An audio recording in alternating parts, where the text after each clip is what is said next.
Today on People Now. People ask, do I miss the White House? Michelle Obama opens up about life after the White House and chats with Oprah. That's right, plus more details inside our new cover story. We just had a Shake Shack open near us, so I'm gonna hit that. We're headed to Nashville for the Country Music Awards. What are the odds it happens before the end of the year? Andrea Boehlke gets the deets from Toni Braxton on that wedding with Birdman. Plus, can you guess who that baby is?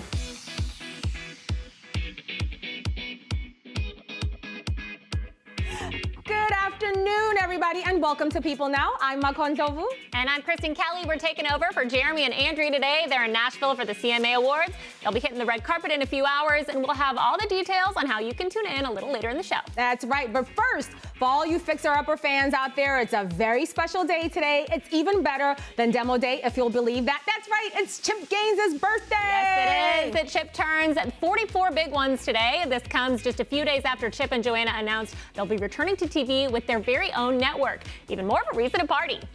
All right, so to celebrate Chip Gaines' birthday, tweet us your favorite GIF of him with the hashtag PeopleNow. You may see it on the show. Now, we'll check in with those a little bit later, but here's what you need to know and what's trending today. Watch. It's kind of heartbreaking to know that no one has anything left that you loved, and I just want them all to know how much I feel.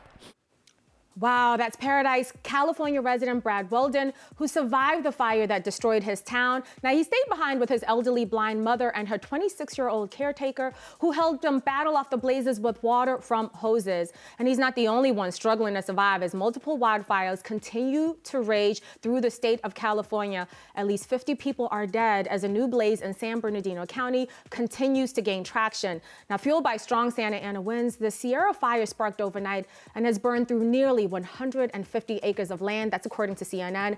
However, no evacuations have been ordered at this point in response to that blaze. Now, in the past week alone, more than 230,000 acres have burned. And in the past 30 days, the state's Forestry and Fire Protection Agency, CAL FIRE, says firefighters have battled more than 500 blazes.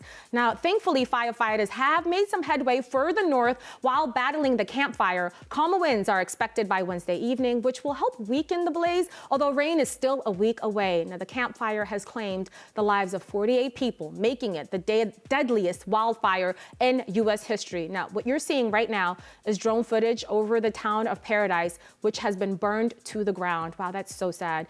Meanwhile, containment of the Boehlke fire continues to rise. CAL FIRE estimates that 47% of the blaze was contained as of Wednesday morning. The fire has burned through almost 100,000 acres of land, which is approximately the size of Denver, Colorado. So that gives you some scale there. And celebrities in the area are continuing to help. Lady Gaga, who was evacuated from her own home, has been making the rounds and most recently visiting a Red Cross shelter in LA with pizza and coffee to just help lift the spirits of those that were displaced. And Coldplay frontman Chris Martin stressed that many people in his community, not just celebrities, still need the help. We as a community are going to do our utmost to help ourselves, but that there is sometimes an image of Malibu that people like me are there more than other people, and there's a lot of people who need help. Meanwhile, actor Pierce Brosnan painted a grim picture of what many in the area are just dealing with. He's saying that he's witnessed many fires in his community, but really nothing as catastrophic as this. Just really, truly heartbreaking. If you're looking to help those that are impacted, there are nonprofit organizations looking for your support, including the American Red Cross, the Los Angeles Fire Department, and the California Fire Foundation. People ask, do I miss the White House? And it's like, no, I don't miss the house, because we took what was important in that house with us, and it is with us. It's family, it's values, it's the friendship. Michelle Obama kicked off her book tour for her new memoir, Becoming, on Tuesday with a little help from Oprah. No big deal there. The book was released on Tuesday, but it already shot to #1 days earlier on Friday. So it sounds like it's already a hit. And in this week's People cover story, People caught up with the former First Lady, who exclusively revealed that she and her husband, former President Barack Obama, are going back to their romance roots and are, quote, finding each other again after their 8 years in the White House, she says.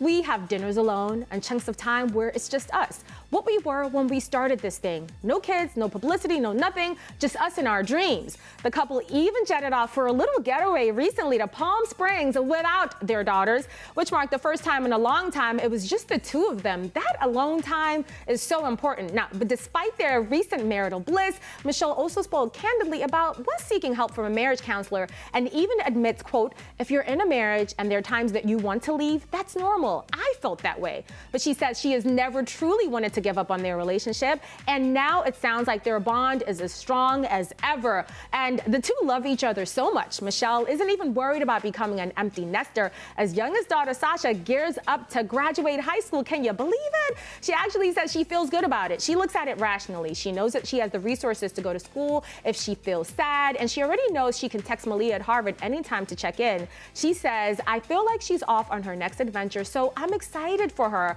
adding, I don't need my children to make me happy. I had them so that they'd be happy. That's such a great perspective. For more with former First Lady Michelle Obama, pick up a copy of This Week's People on newsstands Friday.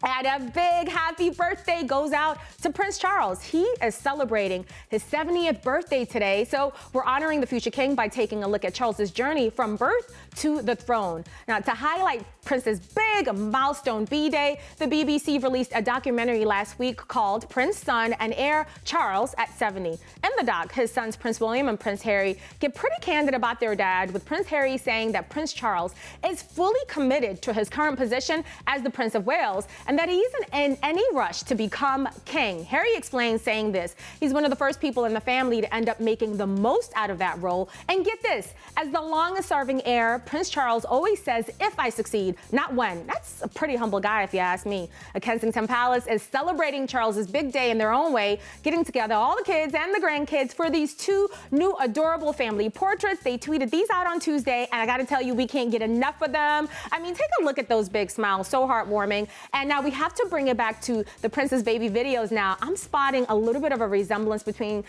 Charles and his grandson, Prince George. Do you see it? How cute is that? Prince Charles's 70th birthday will officially be celebrated with the party at Buckingham Palace on Wednesday evening, hosted by Charles's mother, Queen Elizabeth. And Kristen, you've got even more for us in Star Trek. Yes, I do. We're kicking off Star Treks today with a little country.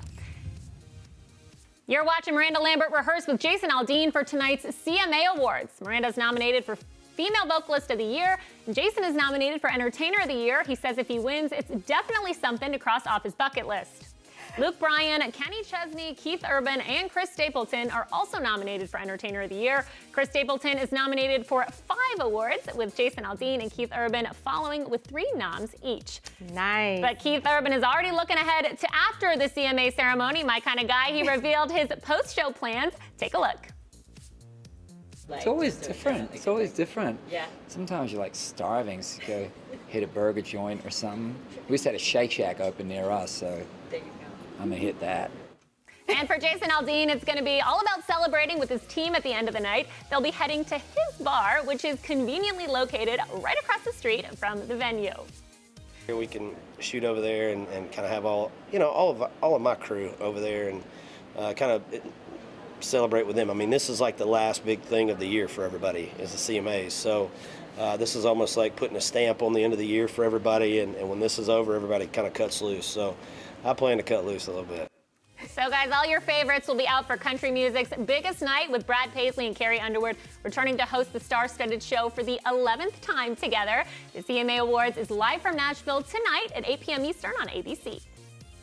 And before the show, now make sure to tune in to our live red carpet coverage with People's Now own Jeremy and Andrea, and People executive editor Cynthia Sands. They're gonna go live streaming at 5:30 p.m. Eastern, 4:30 Central p.m. on People and Entertainment Weekly's Facebook and Twitter pages. It's gonna be quite a show. Super excited. All right, it's time for our real moment of the day, brought to you by Ocean Spray Pink Light Cranberry Juice Drink. Toni Braxton has one special man that will unbreak her heart, her fiancé, Birdman. That's right. The Grammy-winning singer has been coy about wedding plans, but the pair might be tying the knot way sooner than we think.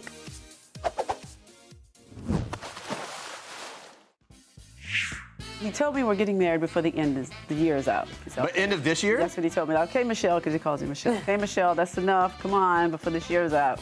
Wait, that is, we're on the countdown here. We only got a few weeks. I know what he wants to do. He's talking about crazy things. Let's just go to Vegas. So I don't. Also, something quick and just I don't easy. know. I want the dress. That's what I was going to say. What do you have to have? I have to have the dress. But you can have a dress on short notice. Yeah. Maybe. What are the odds it happens before the end of the year? What's to him? It'd be 100, like now. Okay. Mine let's is go. 80-70-30. Oh, so there's a good chance. I mean, I go on tour in January, and I need to get ready to go on tour.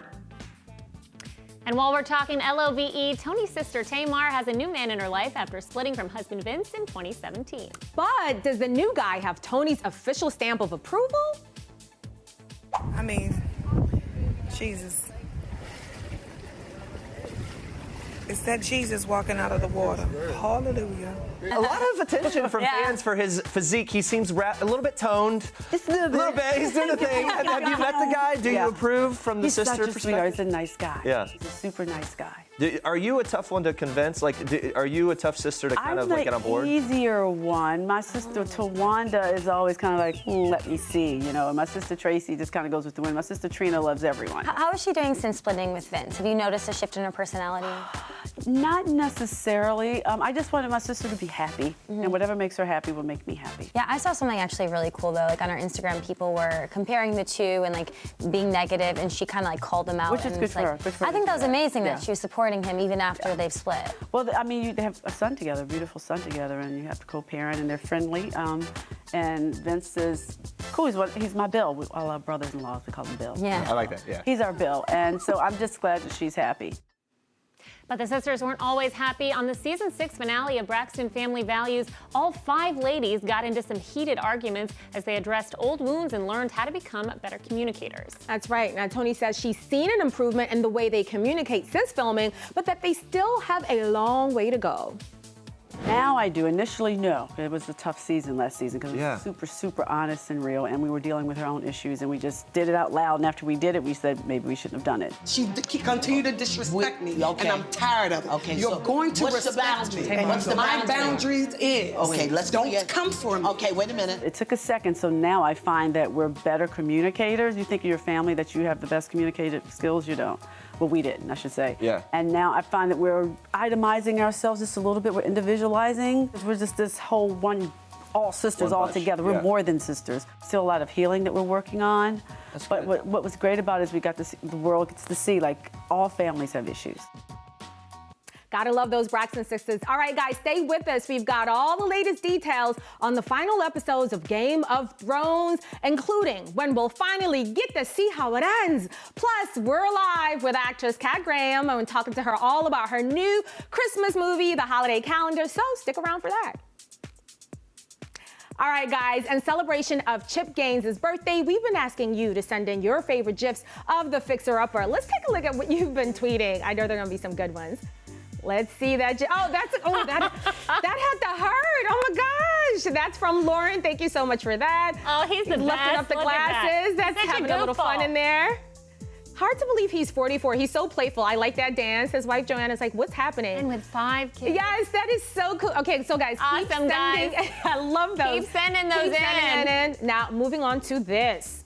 Backstreet's back with kids. In this week's People, the Backstreet Boys are opening up about fatherhood and touring with their kids. That's right. The iconic boy band currently has a residency in Las Vegas and are planning their DNA World Tour in 2019. So what's the one thing that has changed since adding kids to the mix? Take a look. We have, a family room backstage for the family and the wives and the kids to hang out in. It used to be the VIP room, stocked with alcohol for our friends and different people that come to see the show, but now it's the family room. It's the VIP room. Very important baby. I think all of our kids love being out on the road. I think each of them. I know for sure my son has been like, Dad, when are we getting the tour bus? It's been like 5 years now. I was like, what's going on? Are you guys like not doing too well anymore? What's happening? It's like, things cool still? Yes, things are definitely still cool. Indeed, the Backstreet Boys' Howie DeRoe tells People, quote, our kids are amazing. They share their daddies with the world. And new dad Nick Carter opened up on being influenced by his bandmates and their families. Here's what he had to say. I'll be honest with you, when you see these guys, and I talked about it before as them being an influence, on us, we're all influences on each other. you know, you see how much fun they've been having with being dads, you know what I mean? And, you know, you get a little older and you start to change, and obviously, you know, things, you know, are different than what they were before, and so therefore, you know, I wanted a little bit of what they had, you know what I mean? And of course, when you find an incredible woman who can be a great mother, that makes everything different. That's something we all have. That's so sweet, and parenthood isn't the only thing the Backstreet Boys are getting real about. Now, star AJ McLean is opening up about his struggles with alcohol. Take a look. I have no shame in saying I've relapsed over the past year. You know, it's no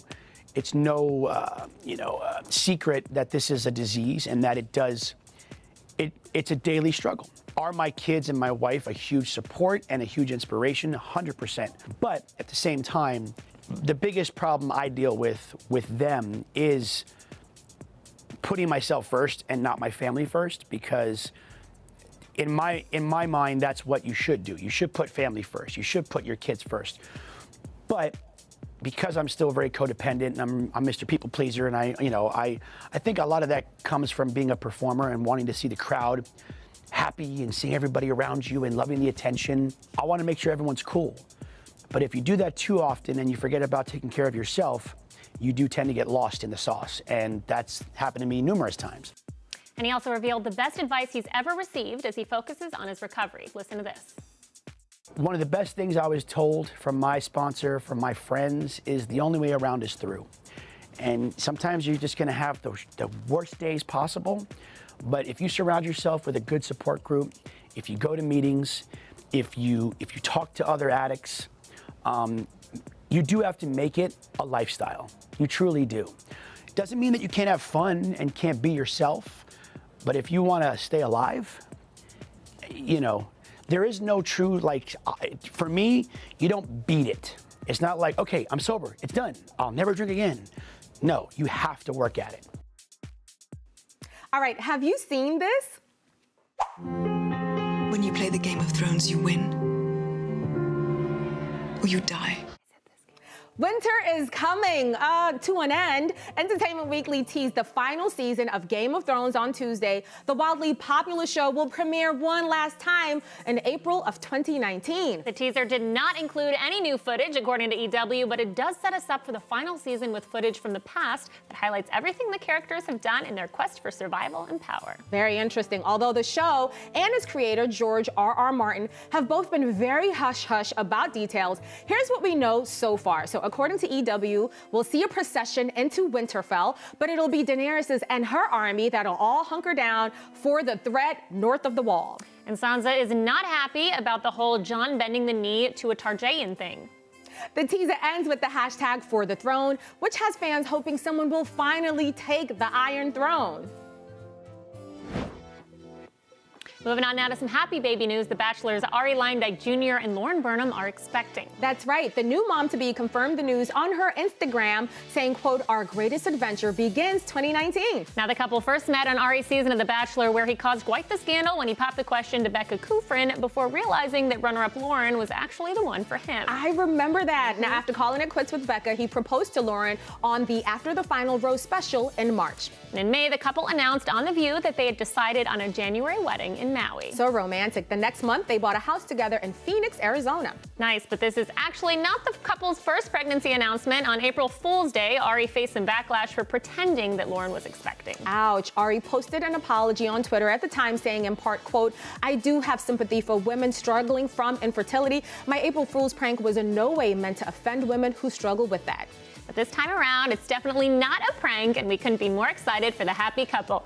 All right, now watch this.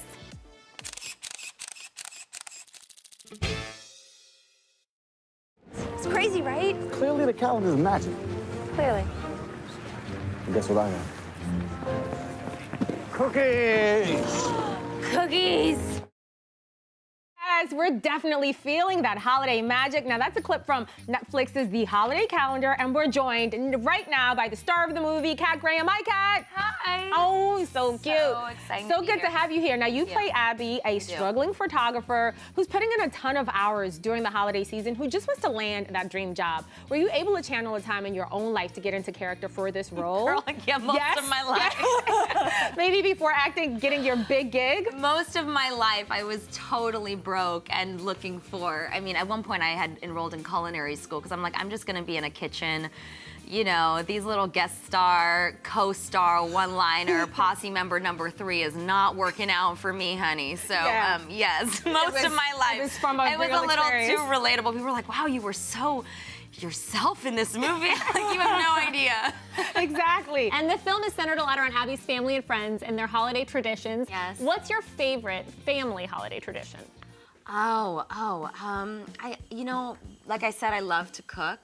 So I like making sweet potato gnocchi from scratch. Oh, that sounds good. I go in. From scratch, too? Yes, from scratch. What about for your friends? Do you cook for your friends as well? Yeah, I try to. I'm gonna start having more dinner parties and stuff like that. And really, I mean, like, I love the holidays. I'm getting more and more into it as time goes. Like I did the Thanksgiving Day parade last year, and then this year with holiday calendar. So I'm really into it. If you need any taste testers, we're we'll sign you up. Know it. And so you must have been on the road filming during many holidays throughout your career. How do you make the holidays feel special when you're on set? Well, you know, most of the holidays when I was shooting for 8 years, we actually had like Thanksgiving and like Christmas, Hanukkah off. But Halloween, it just, you know, being on a vampire show, it felt like Halloween all the time. Yes. So I actually took a break from Halloween for a long time, and really up until this year for the Heidi Klum party, did I really gonna go all out because I had been so sick of Halloween. But yeah, every day was like a Halloween on set. I was like, I don't see any more blood.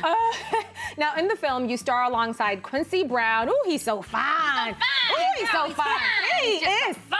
I love Quincy, and he's just a good person. Yeah. And you know, we always got along really well, and he's somebody who shares similar things with me in terms of like he does music and he writes and he's just a singer and he can dance. So we have this kind of very similar synergies. Similar synergies. There was a lot of chemistry, though. I could feel the chemistry jumping out from the screen. Well, it's nice when you're really friends with somebody because most of the time when you're acting, sorry, my shoes are really. It's okay. By the way, those shoes are bomb. Thank you. Yes, these are midnight 00s. Beautiful. So they're a little loud. Sorry, sound. It's good, isn't it? Now Quincy also happens to be the stepson of P. Diddy, right? Yes. And did he make any on-set appearances? No, but he did come and support the movie. He came to the screening, which was really great. And I've known him for a long time, and he's just a really kind person who's always been super supportive of my career, and then now doing this with Quincy. And Quincy has an amazing mom, Kim, who's also been so amazing. I actually was friends with his parents before him, so he's got really amazing parents. So yeah, it was awesome. super cool. And you also recently filmed Rise of the Teenage Mutant Ninja Turtles, voicing it, and I don't have to film it because it's a cartoon. Oh, but you're voicing it, right?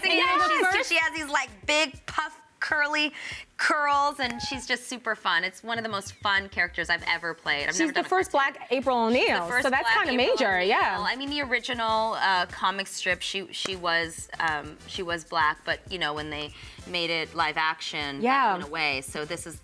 What was going through your head when you nailed that role? Honestly, I hadn't realized the depth of it until I saw the cartoon, and you know, they made her so cool, and not just for the fact that she's African American, but they've actually created so much they've made her so inclusive with the rest of the turtles, fighting alongside of them, just like, you know, girls can hang tough too. So it's really cool. Oh, we can't wait to see it. Yeah, now, Saturday mornings. Can't wait. All right, now we're gonna play a little game of holiday hot or not. So we're gonna give you a few. No, it's gonna be fine. What does this mean?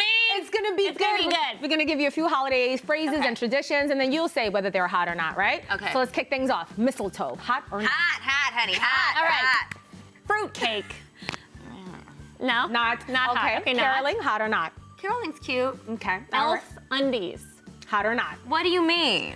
Like the underwear you wear, the elf underwear. I've never seen those. You've never seen them, so that's what are they? No, but I don't know. We'll find some. We'll follow up on that one. Black Friday shopping.